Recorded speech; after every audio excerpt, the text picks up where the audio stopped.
Hello, and welcome to the inaugural presentation on my new channel, TrueTolkien, The Rings of Power.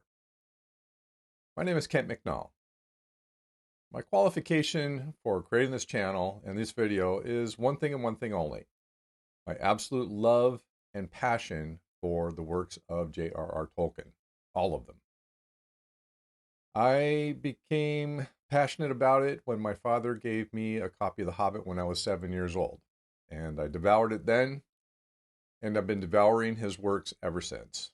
I don't even want to guess how many times I've read The Silmarillion, the Lord of the Rings trilogy, The Hobbit, obviously, and the many, many works that Mr. Tolkien's son Christopher have brought out over the years that have tried to shed as much light on the world of J.R.R. Tolkien, even though many of the works that he put out were unfinished by his father.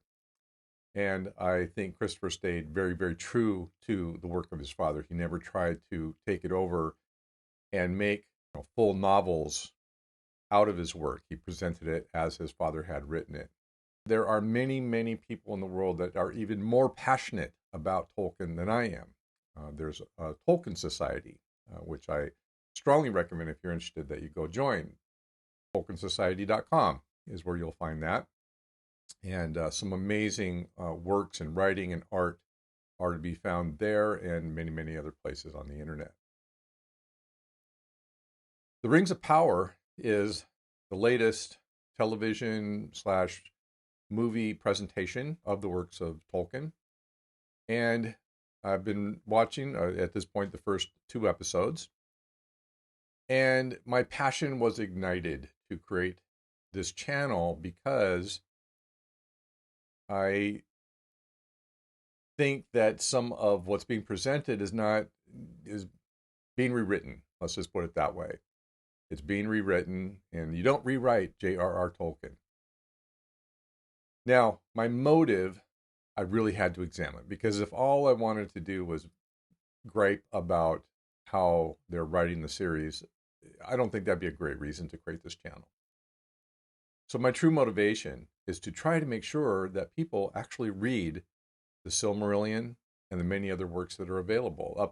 Up until very recently, there are still works that are being put out by the Tolkien family, Christopher Tolkien, about Tolkien's world, and they're very good works. I read The Fall of Gondolin last year, and I understand the Fall of Numenor is now out or coming out. So there's great material still being created from the works of J.R.R. Tolkien. Read the Silmarillion. That's my number one message to you. Make sure you read it. A lot of people don't because they can't get past the first chapter. But believe me, the story is incredible. It's an amazing, amazing work. People don't realize that The Lord of the Rings and The Hobbit, and the movies that Peter Jackson created, the 6 movies that he created from those 2 works, are just the very, very, very tip of the story that Tolkien created, that literally spans millions of years, the entire creation of Arda, the earth, and the entire history of the gods and the elves, the firstborn, and the first men, and everything else that happened over thousands and thousands and thousands of years, hundreds of thousands of years. It's just the tip of it. And the story of the Silmarillion, even though I love the Lord of the Rings, I love the Hobbit, is far greater, far grander, far more immersive, and just amazing. So I highly encourage you, don't just go with what you're seeing on TV. Go back and read those works. And I know that many, many people have not. So that's my number one purpose, is to impassion you to go back and read those works and be amazed. And then you can draw your own conclusions about all of the movies that have been created. The Rings of Power are being produced by Amazon for their streaming service. And the writers of the work are two gentlemen, Patrick McKay and John D. Payne. And I'd never heard of them before. Most of what I've read about them is that they are themselves very passionate fans of Tolkien. And even in the Tolkien Society, they wrote there that they know that those two writers love Tolkien's work. So I don't understand why they're kind of really twisting some of the key elements of the Second Age, timeline and characters particularly. And that's what got me riled up to create this channel. Now, they're not the first people to do that. Peter Jackson, who I feel really did a tremendous job of creating the movies for The Lord of the Rings and the three movies for The Hobbit. I think he did a wonderful job of doing that. But even he took some liberties with a lot of things and brought new things into the story and really cut a lot out of the story. My major beef with Peter, or the way he did some of that, was I felt that it really sold some of the main characters out. I'll give you just one example, and that'll be for another day, probably on this channel. But Merry and Pippin were really kind of the way he told the story. Oh, they just happened to run into Sam and Frodo in Farmer Maggot's field, and that's why they joined up and became part of the Fellowship of the Ring. That's not the way it happened at all. But I totally understand that you can't, with a story as huge as Tolkien's, you can't tell the whole thing in celluloid. You just can't, because you'd need 10 movies and a budget that could never happen. So had to look the other way on that a little bit. But I think Jackson, stayed very, very true to the key elements of the story and the timeline and the motives and that type of thing. So this is a little bit different because they're really getting off and they're introducing new things. Tolkien created this vast world full of things that you wouldn't even begin to be able to put them all in your show. Why bring completely new things that Tolkien did not write about at all? That's rewriting Tolkien, and you don't rewrite Tolkien. And that's what's got my passion up. So let's step up to the challenge of figuring out the time scale that we're working with when we talk about the Second Age and the First Age leading into the Second Age. The First Age lasted literally millions of years and encompassed the creation of Arda, the earth, the gods coming to form the earth, literally create mountains, oceans, volcanoes, rivers, valleys, etc. The War of the Gods, which took forever, it was a long time, and that is where Melkor, who later became known as Morgoth, contested with all of the rest of the gods for the mastery of the earth. And a large part of the story of the First Age is about that. It includes the discovery by the gods of the elves, who had awakened in the far, far east of Middle Earth and were discovered by the god and their desire to be joined by the elves in their home in Valinor.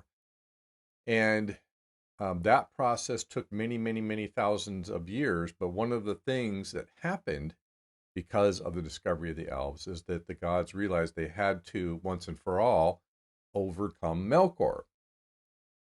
And that is what leads to a time frame that we can fix to the end, at least, of the First Age, because there is no chronology of years for the First Age like there is for the Second Age and the Third Age. Tolkien never created one. So you really have to do a little sleuthing and a little guesswork. So here's what we know about the chaining of Melkor. Melkor was defeated by the gods, and he was taken back, and he was sentenced to be in prison in Mandos for 3 ages. 3 ages. So we don't know how long the First Age lasted, but we know that the Second Age lasted 3,441 years. And we know that the Third Age lasted 3,020 years. So 3 ages probably relates to the length of time of the Second and Third Age, not the First Age. So we can estimate that Melkor was sentenced to about 10,000 years in prison. Now, Melkor's a god, one of the gods, so he can do the time. Did the crime, he can certainly do the time. So that gives us a time frame. Well, a lot of things happened in that 10,000 years, including the elves joining the gods in Valinor, creating their cities and their works, and the birth of their children. Fëanor was born to Finwë, one of the three original elf lords that actually visited the gods in Valinor before they decided they wanted to come. I estimate that it probably took about 1,000 years for the elves to join the gods in Valinor. So I have a little visual aid to help us with the time frame here. Even though the time scale of the end of the first age, the second age, and the third age are a small part of the overall time scale of Tolkien's world, it's still a long time. It's a lot of time. So we know that Melkor came back to Valinor in chains and was there imprisoned for 10,000 years. Now, on top of that, he was actually let go, kind of on probation, and was among the elves for some long period of time. Then he teamed up with Ungoliant, the giant spider, and he destroyed the trees of Valinor. He escaped and went back to Middle Earth. The elves rebelled against the Valar, and they left and trekked very, very painfully back to Middle Earth. And all of that added some years, and then the elves were in Middle Earth fighting Morgoth, who had been so named by Fëanor before his death, for another 500 to 600 years. So the overall time frame of the end of the First Age was some 12,000 years. We then know from the Tale of Years that the Second Age is 3,441 years, and the Third Age was 3,020 years, at the end of which the events of the Lord of the Rings occur. So you're talking about a really, really huge time frame. Now, this is not exact, and because the First Age is involved, there are no exact time frames except towards the very end of the First Age. But I think this is a very good approximation. So, among the many other things that happened in the First Age, at the end of the First Age, after the chaining of Melkor, is that the elves came back to Valinor. They started their civilization, as has been mentioned, and they started having their families and kids. And guess what? Among those families, among those kids, was Galadriel. And that is what we'll talk about next. One last thing to talk about before we head into my first beef and talk about Galadriel a little bit is, what are our sources of information on the timeline of the Second Age and the First Age, for that matter, and the Third Age? Well, the Silmarillion is one of the sources of information, especially about the First Age, although it never gets really specific in terms of years. And let's think about that. What are years? Years are an accounting of the passage of time as it relates to the sun is a day. Well, the sun was not created literally until the end of the First Age, very near the end of the First Age. So Tolkien did not express time in terms of years for the First Age. But for the Second Age and the Third Age, we have a wonderful resource that was written by Tolkien, not by Christopher Later, but by Tolkien, and that's called The Tale of Years. The Tale of Years is a chronology that you will find in an appendix at the end of The Return of the King, the third volume of The Lord of the Rings. And it's actually fascinating reading. It's way too short, unfortunately, but it does give us several key glimpses that are important into the events of the Second Age and the time frames that we're then dealing with. And that's going to be important to Tolkien fans because of the way it's kind of being messed with right now by the folks that are creating the Rings of Power. So my first significant issue with Rings of Power is related to Galadriel. So having shown you the timeline, and remember talking about, well, maybe the Eldar took 1,000 years to migrate from their original home in the far east Middle Earth in Cuivianen all the way to the seashore where they could cross the ocean and become citizens of Valinor. Well, even if they took 1,000 years, that still leaves about 11,000 years. And let's say the first generation took another 1,000 years to start having children. Well, that means that, the children of Finwë, one of the three original visitors to Valinor, would have been 10,000 years old by the time they made it back to Middle Earth. Now, Galadriel was in the second generation, so say she's 9,000 years old. She is royalty. Galadriel is not a young commander of the northern forces. She's royalty. And she's 9,000 years old by the time she makes it back to Middle Earth. If you read the Silmarillion, you know that Galadriel is not really directly involved with the wars of the elves upon Morgoth. She, migrated to the southwest of Beleriand, which is the land that those wars took place in, and she hung out for a long time with King Thingol, who was Elwë, one of the three that visited Valinor, and Melian, his wife, Maiar, and then she moved on fairly early over the mountains to what we know as the Middle Earth, which is the Middle Earth after the Great Battle. So she wasn't around Beleriand when Morgoth was destroyed.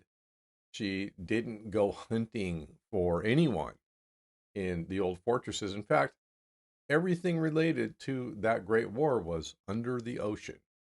So they've got things a little muddled there. But the biggest thing that I think, got muddled is the idea that Galadriel is a young warrior. She is royalty. She's high royalty. She's one of the high elves.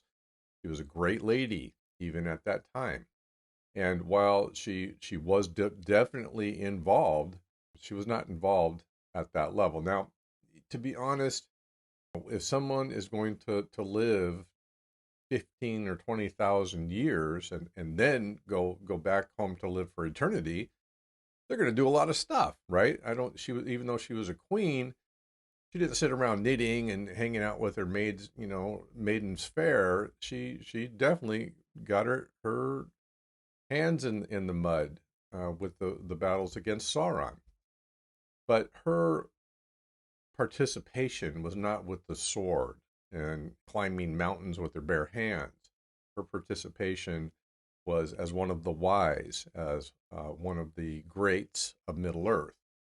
Her power was in the power of her elven magic and her wisdom. And trying to say that she was a warrior leading the troops. Gil-Galad is the Noldor king in Middle Earth during the Second Age. He was the son of Fingon, who was the High King in Beleriand after the death of his father, Fingolfin. But, Gil-Galad, who was portrayed as young, the young son of Fingon during the wars in Beleriand, is probably, 9,000 years younger than Galadriel. In fact, Galadriel is Gil-Galad's first cousin once removed, as Tolkien would say. She is the daughter of his father's uncle. There's just a lot to know about Galadriel. She's a very complex character, but one of the things to know about her is that she did not like being under the command of others, and she wanted to be queen in her own right, which was her ultimate destiny as she became the Queen of Lothlorien. So portraying her as this young warrior searching for Sauron. So that's the second issue that I have as it relates to Galadriel. They just are, there's just a lot of misstatements of fact that they're portraying. One is that Galadriel's brother, Finrod, searched for Sauron, was hunting for Sauron, knew that Sauron was still out there. Well, Finrod was killed by Sauron in Sauron's dungeons, and everybody knew where he was. He was in the Tower of Tol Sirion after Morgoth had won the Battle of Unnumbered Tears. Tol Sirion was built by Finrod. So Finrod, in fact, founded the realm of Nargothrond after he left Tol Sirion in the care of his brother Aradreth. So they knew exactly where Sauron was, and Finrod knew that Sauron was in control of the tower when he did his level best to sneak Beren past it when Beren was on his quest for a Silmaril from the Crown of Morgoth. So that is just an absolute mischaracterization of Finrod. Finrod did not survive the Great Battle. He didn't even get close to making it to the Great Battle.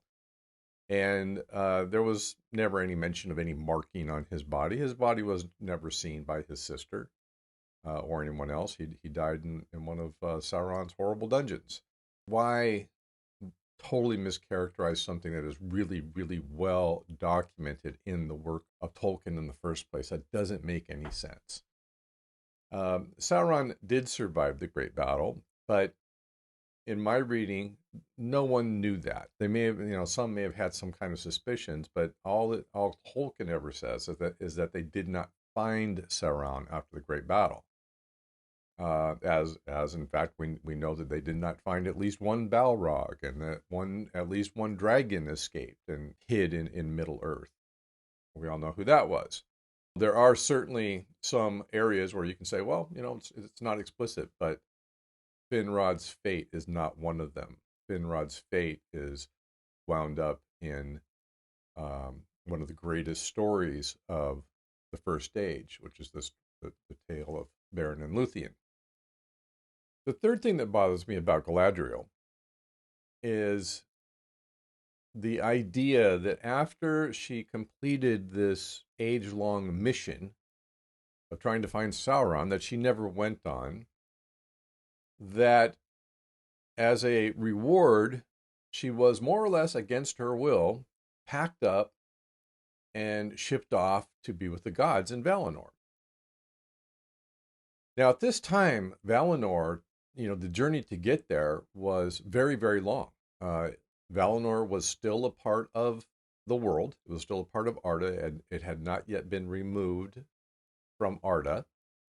But it was a long ship journey to get there. And it was past Numenor, which, remember, Numenor now exists. Numenor is a kingdom out there in the ocean. It's past Numenor. It's a long sail by ship. You don't just do it in a day, and you don't stand on the deck the whole time you're doing it. But regardless, you most certainly do not jump into the middle of the ocean. That makes no sense whatsoever, even for a mighty elf woman like Galadriel. And then the following scenes, after she jumps off of very, very small craft that hardly look seaworthy out there, yet she somehow manages to run into many of them.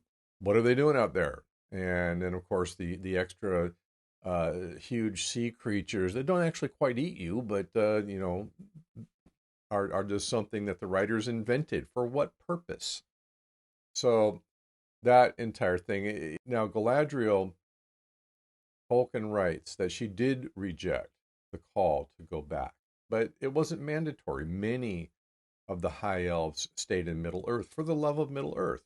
And it may well be that Galadriel felt she had something that she had to do. She may have foreseen that she had something she had to do related to Sauron, and in her heart, she definitely probably wanted to get back at him for her brother, but not that way. And her rejection of going back to Valinor was not, literal and physical and jumping off the ship in the middle of the ocean. That just shows a real lack of understanding of what would be involved in saying that an elf could jump out of a boat in the middle of the ocean, same as jumping out in the middle of the Pacific here in our modern world, and thinking that you're going to make it home. You're not. So that just seemed sloppy to me. Now, this brings me to the matter of the Harfoots, who kind of are like really rude guests at your party that show up 4 hours early, except in this case, the Harfoots have shown up 3,500 years early. Because here again, Tolkien literally documents in the Tale of Years exactly when the little people, the people who preceded the hobbits, who were the ancestors of the hobbits, showed up. And they showed up in 1050 of the Third Age. Year 1050 of the Third Age is the first documented sighting or interactions with what the Southlanders called the Pyrenees. And that is literally probably at least 3,000 years after what they're saying in the Rings of Power. Now, why they wanted to introduce the Harfoots at all into the tales of the Second Age, which are absolutely full of more than they could possibly ever make the show about, because so much happened in the Second Age, I have no idea. Legitimately, time is a really serious problem when you're telling a story that spans thousands of years.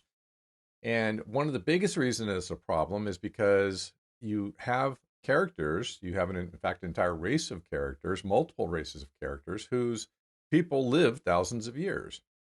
So another huge problem that I see introducing the Harfoots 3,000 years early and trying to insert them into these tales of the Second Age is that the Harfoots don't live thousands of years, so you're anchoring your story to either a group of characters that won't persist at all through your story, or what I'm really afraid of is that they're going to try to compress events that happened over thousands of years into a much smaller time frame so that the Harfoots can be part of it. And that is not going to fly. There are almost no events in the Second Age that happen over a span of only a few years, and that includes, the rebuilding of the Noldor in the east of Middle Earth, at least east of Beleriand, even though it's west of Middle Earth. That includes, the building of their cities, the friendship that rises through Khazad-dûm and what's created through that.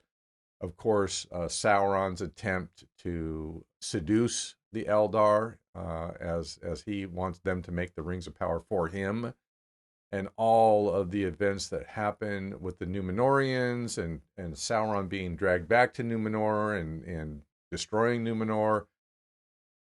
All that happens in the Second Age. And even the Númenóreans are a little bit of a problem in this context, but not as much as the Harfoots, because the Númenóreans live, I should say, hundreds of years themselves. So this is one of the big challenges of time, and one of the biggest reasons that I'm really objecting to the introduction of the Harfoots into the story. And I'm not super thrilled about the idea that half of every show is going to be about the Harfoots. It is a come down from what a show about the Second Age should be, and it makes no sense, and it is in direct contravention to what is documented by Tolkien himself, not in subsequent works, not in the things that came after his death, but in the Tale of Years. He specifically says when they showed up, and he specifically lays out the history of their migrations from east to west, not from west to east, into Eriador, and finally into the Shire, and became what we knew as hobbits. And now finally, let's talk about the Meteor Man. The Meteor Man is just pure invention of the writers. There is no equivalent in any of Tolkien's writings. I read an article somewhere, somebody found some poem that had one line about a meteor, but it had nothing to do with the Silmarillion. It had nothing to do with Lord of the Rings. The meteor was not a delivery vehicle of Iluvatar, the Lord of the Creator. Iluvatar did not send people in by meteor. And as disturbing as as it is to me that they would do that, it's like, well, who is this guy? Because I sincerely hope you're not trying to say it's Gandalf. I sincerely hope you're not trying to say it's Sauron. Um, I guess we'll find out pretty soon who they're trying to say it is. And a friend of mine has a theory that could be as logical as any that it could be a Balrog. But again, the Balrog were not delivered by meteor service. They came down from on high like all the other peoples of the gods did. The Balrogs were people of Melkor, and to my knowledge, they weren't delivered by meteor. But there is a Balrog involved around this time frame. A Balrog made its way, but that this again is specifically documented by Tolkien in the Silmarillion that a Balrog escaped from the great battle and hid himself in Khazad-dûm. And so there's no need to make something like the Meteor Man up. So that bugs me, and what bugs me about it is, again, you've got this incredible world full of all these characters, all these different creatures and races, and you've got wars and battles and rings of power. Why do you need to make stuff up on top of that? It makes no sense. I hope the writers will reel it in and not keep doing this stuff because it's just not necessary. Sorry, obviously the Harfoots are there to stay. So we got 3,000 years worth of Harfoots to deal with in the stories.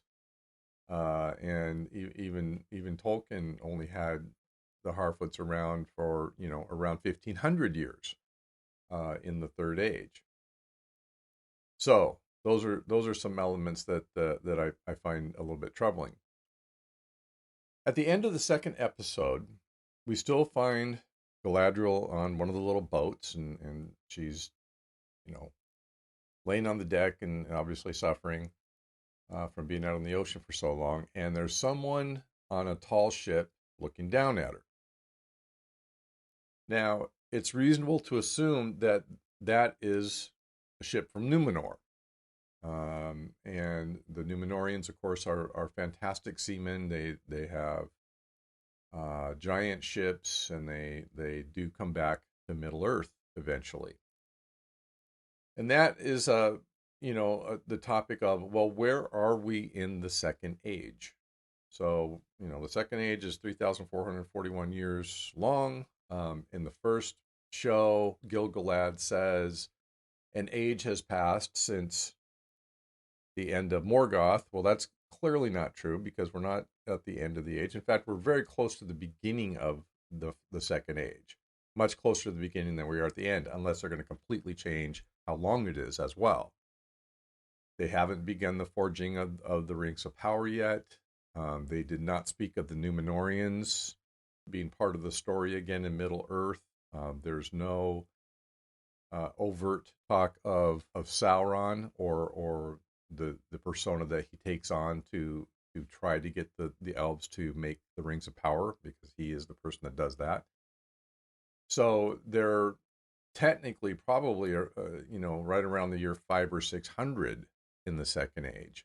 We got a long way to go before we reach the end of the Second Age. There's a lot that's going to happen in the show. Now we know that, of course, that the first conversation has been held between Celebrimbor and Elrond about this idea of creating the forge that could, and will probably, directly relate and lead to the forging of the Rings of Power. So I'm going to have my eyes open to see if, we do start seeing somebody that could be Sauron showing up pretty soon. Possible spoiler alert here. In the story, Sauron will appear as a character, and he'll call himself, I believe it's a Tanatar, the Lord of Gifts. So we'll see if that comes about. I'm equally looking for things to like about the Rings of Power, because I would love to see a really, really good show about the Second Age and the forging of the Rings of Power. It's a fascinating part of the history that Tolkien never wrote about beyond the Tale of Years. He doesn't have a lot of writing about it. He told the beginning of the story and he told the end of the story. And I don't know if he just ran out of time to tell the story of the forging of the rings. There's plenty of material about it. Don't get me wrong, but it just wasn't something that, here's a book about it. You have to kind of piece it together. I think that the production values are relatively decent, with some exceptions. I have to try to get into the story so that they'll bring along about the Harfoots, even though I don't think they should be there. They're a little early to the party. And I'll just be looking forward to continuing to produce shows for you, and however many yous there are out there. And also, I'm hoping to do some live streaming so we can have some Q&A. I'll be working on the production values of the show. I made a decision. Hey, I want to get this out before the third show comes out if I can, and so I'm still in the middle of producing some assets for the production here. But if you stuck with me this long, I hope to post some questions or comments, maybe even like the channel, and we'll see if we can keep it going here for the run of Rings of Power. Thanks for joining me. We'll see you next time.